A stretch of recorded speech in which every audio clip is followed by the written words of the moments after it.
25 June জাতীয় সংসদে budget আলোচনায় অংশ নিয়ে এনসিপির সংসদ সদস্য হাসনাত আব্দুল্লাহ বসুন্ধরা গ্রুপের বিরুদ্ধে একাধিক অভিযোগ তোলেন।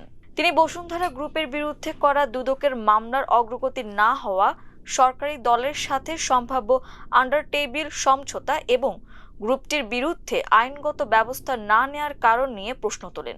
একই সঙ্গে তিনি অভিযোগ করেন, কেউ বসুন্ধরা গ্রুপের বিরুদ্ধে কথা বললে তারা তাদের মালিকানাধীন সংবাদ মাধ্যম ব্যবহার করে ওই ব্যক্তির বিরুদ্ধে প্রচারণা চালানো শুরু করে। হাসনাতের এই বক্তব্যের পর থেকে গত 4 দিনে হাসনাত আব্দুল্লাহর বিরুদ্ধে বসুন্ধরার মালিকানাধীন 5টি সংবাদ মাধ্যমে সংঘবদ্ধভাবে ধারাবাহিক সমন্বিত নেতিবাচক প্রচারণা চালানো হচ্ছে। দ্য ডিসেন্ট বিশ্লেষণ করে দেখেছে, হাসনাত আব্দুল্লাহ এর সংসদের বক্তৃতার পর গত 28 জুন সকাল 7টা থেকে আজ 1 জুলাই দুপুর 3টা পর্যন্ত মোট 4 দিনে বসুন্ধরা গ্রুপের মালিকানাধীন 5টি সংবাদ মাধ্যম কালের কণ্ঠ, বাংলাদেশ প্রতিদিন, নিউজ 24, ডেইলি সান এবং বাংলা নিউজ 24.com-এ হাসনাত আব্দুল্লাহর বিরুদ্ধে সর্বমোট 99টি নেতিবাচক কন্টেন্ট প্রচার করা হয়েছে।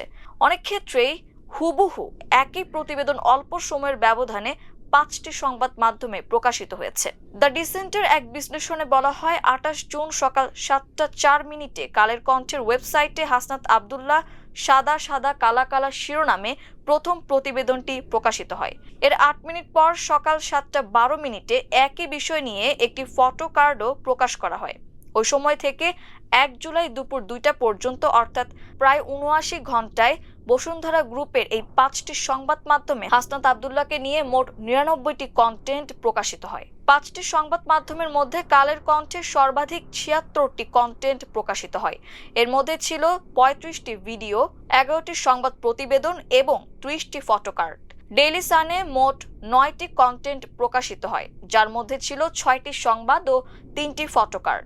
বাংলাদেশ প্রতিদিনে প্রকাশিত হয় মোট 5টি কন্টেন্ট, যার মধ্যে ছিল 3টি সংবাদ ও 2টি ফটো কার্ড। বাংলা নিউজ 24-এ প্রকাশিত হয় মোট 5টি কন্টেন্ট, যার মধ্যে ছিল 4টি সংবাদ ও 1টি ফটো কার্ড।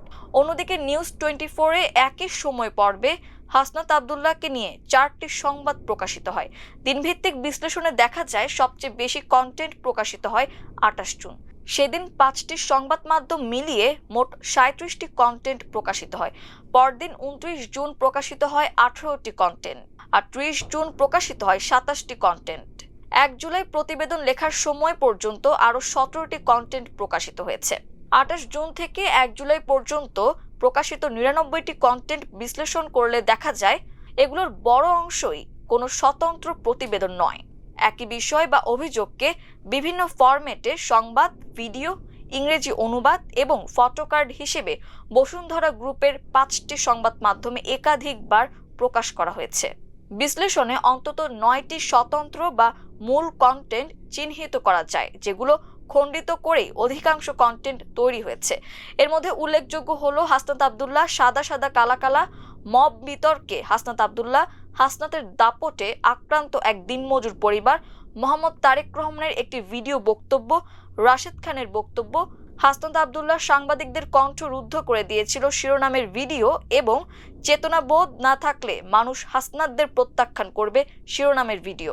পরবর্তীতে এর সাথে নতুন করে যুক্ত করা হয় বিএনপি নেতা এম এ আউয়াল খানের বক্তব্য, নেতারা শুধু জয় দেখেছেন এবং নির্দিষ্ট প্রকল্পের দুর্নীতির অভিযোগ নিয়ে মসজিদের অর্থ বরাদ্দে টেন্ডার নৈরাজ্য সংক্রান্ত সংবাদ। পর্যালোচনায় দেখা যায়, বসুন্ধরা গ্রুপের 5টি সংবাদ মাধ্যমের মধ্যে হাসনাত আব্দুল্লাহকে ঘিরে প্রকাশিত কন্টেন্টের প্রধান উৎস বা কেন্দ্র ছিল কালের কণ্ঠ। কালের কণ্ঠে প্রকাশিত কন্টেন্টগুলোর পর্যালোচনায় 3টি ধারাবাহিক প্রবণতা লক্ষ্য করা যায়। প্রথমত, একই কন্টেন্ট একাধিকবার প্ল্যাটফর্মে একযোগে প্রকাশ করা হয়েছে। একটি ভিডিও একই দিন ইউটিউব, ফেসবুক এবং ওয়েবসাইটে পৃথকভাবে প্রকাশ করে কন্টেন্টের সংখ্যা বাড়ানো হয়েছে। যেমন 28 জুন প্রকাশিত হাসনাত ত্রাণের হিসাবও দিতে পারে নাই তারেক এবং 30 জুন প্রকাশিত হাসনাত আব্দুল্লাহর ব্যাপারে চাঞ্চল্যকর তথ্য দিলেন বিএনপি নেতা এম এ আউয়াল। উভয় ভিডিওই একই সময়ে একাধিক প্ল্যাটফর্মে প্রকাশ করা হয়।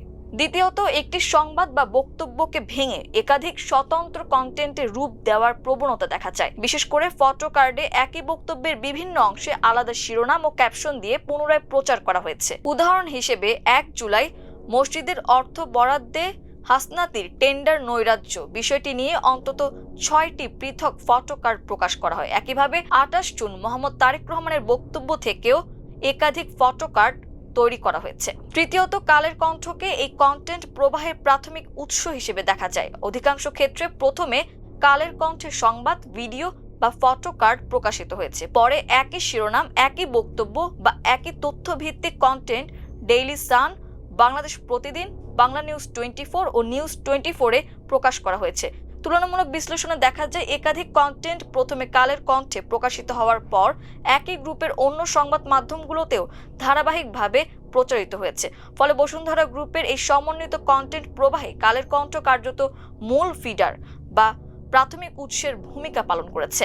গণ অধিকার পরিষদের সাবেক সাধারণ সম্পাদক রাশেদ খান এবং আম জনতার দলের সদস্য সচিব মোহাম্মদ তারেক রহমানের পাশাপাশি বিএনপি নেতা এম এ আউয়াল খানের বক্তব্য এই 4 দিনের কন্টেন্টে উল্লেখযোগ্যভাবে ব্যবহৃত হয়েছে। বিশ্লেষণে দেখা যায় এই 3 রাজনীতিবিদদের উদ্ধৃতি দিয়ে সর্বমোট 33টি কন্টেন্ট প্রচার করা হয়েছে। 28 জুন থেকে 1 জুলাই পর্যন্ত প্রকাশিত কন্টেন্ট বিশ্লেষণে দেখা যায় হাসনাত আব্দুল্লাহকে ঘিরে একই ধরনের কয়েকটি অভিযোগ বিভিন্ন সংবাদ মাধ্যম, ভিন্ন শিরোনাম এবং নির্দিষ্ট ব্যক্তিবর্গের উদ্ধৃতিতে ধারাবাহিকভাবে প্রচার করা হয়েছে। হাসনাত আব্দুল্লাহ এখন শেখ হাসিনার মতো গলাবাজি করছেন রাশেদ, এই শিরোনামের সংবাদে উন্নয়ন প্রকল্পে দুর্নীতির বিষয়ে রাশেদ খান অভিযোগ করেন, নিজের এলাকায় যে প্রায় 700 কোটি টাকার অধিক উন্নয়ন প্রকল্পের নামে বাজেট নেওয়া হলো, এটা কি দুর্নীতি না? বিতর্কের সূত্রপাত হয় কুমিল্লা জেলা পরিষদের প্রশাসকের একটি বক্তব্য থেকে, যেখানে সর্বোচ্চ 10 কোটি টাকার বিশেষ বরাদ্দের কথা উল্লেখ করা হয়েছিল। রাশেদ খানের উল্লেখিত 700 কোটি টাকার দাবির সঙ্গে এসব তথ্যের মিল পাওয়া যায় না। 31 মে প্রকাশিত একটি সংবাদে কুমিল্লা জেলা পরিষদের প্রশাসক মোহাম্মদ মোস্তাক মিয়ার সঙ্গে হাসনাত আব্দুল্লাহর 53 সেকেন্ডের একটি ফোন আলাপ প্রকাশিত হয়। সেখানে মোস্তাক মিয়াকে বলতে শোনা যায়, টাকা আপনি খেয়েছেন এটা তো আমি বলিনি, এবং আমি বলছি আপনার এলাকায় কাজের জন্য নিয়েছেন, কাজ ছাড়া তো হবে না, আপনি খেয়েছেন এটা তো বলিনি। জেলা পরিষদের প্রশাসকও পরে বলেন, 2 উপজেলায় উন্নয়ন কাজের জন্য বরাদ্দ দেওয়া অর্থের কথা তিনি বলেছেন, ব্যক্তিগতভাবে অর্থ আত্মসাতের অভিযোগ করেননি। ত্রাণের অর্থের হিসাব না দেওয়ার বিষয়ে কালের কণ্ঠ তাদের all allegation against Hasnat Abdullah Kaler Kantho শিরোনামের প্রতিবেদনে উল্লেখ করে 2024 সালের বন্যার 12 কোটি 80 লাখ টাকা নিয়ে স্বচ্ছ হিসাব দিতে পারেননি তিনি। তবে দ্য ডিসেন্টের ফ্যাক্ট চেকে দেখা যায় 2024 সালের 1 অক্টোবর বৈষম্য বিরোধী ছাত্র আন্দোলন গণত্রাণ কার্যক্রমের নিরীক্ষা প্রতিবেদন প্রকাশ করে। সেখানে জানানো হয় ব্যয় বাদে অবশিষ্ট 9 কোটি 91 লাখ 51,213 টাকা ব্যাংকে সংরক্ষিত ছিল, যার মধ্যে 8 কোটি টাকা প্রধান উপদেষ্টার ত্রাণ তহবিলে দেওয়া হয়।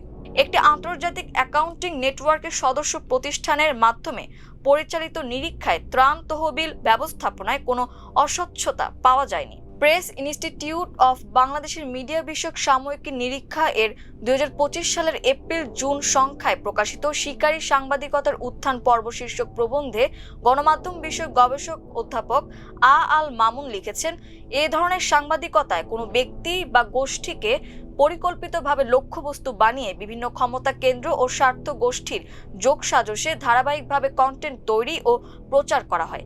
লেখকের ভাষ্য অনুযায়ী এতে সাংবাদিকতার প্রচলিত নীতি নৈতিকতা অনেক সময় উপেক্ষিত হয় এবং ডিজিটাল প্ল্যাটফর্ম, মূলধারার সংবাদ মাধ্যম ও সামাজিক যোগাযোগ মাধ্যমের পারস্পরিক সংযোগের কারণে একই বয়ান দ্রুত ও ব্যাপকভাবে ছড়িয়ে দেওয়া সম্ভব হয়। হাসনাত আব্দুল্লাহর বিরুদ্ধে বসুন্ধরার মালিকানাধীন মিডিয়াগুলোতে নেতিবাচক প্রচারণার সম্পর্কে জানতে অধ্যাপক আল মামুনের সাথে কথা বলে দ্য ডিসেন্ট। তিনি বলেন, হ্যাঁ, এটাকে শিকারী সাংবাদিকতা বলা যায়। কয়েকদিনের মধ্যে একজন ব্যক্তিকে লক্ষ্য করে এতগুলো কন্টেন্ট প্রকাশ করা অবশ্যই শিকারী সাংবাদিকতার মধ্যে পড়ে।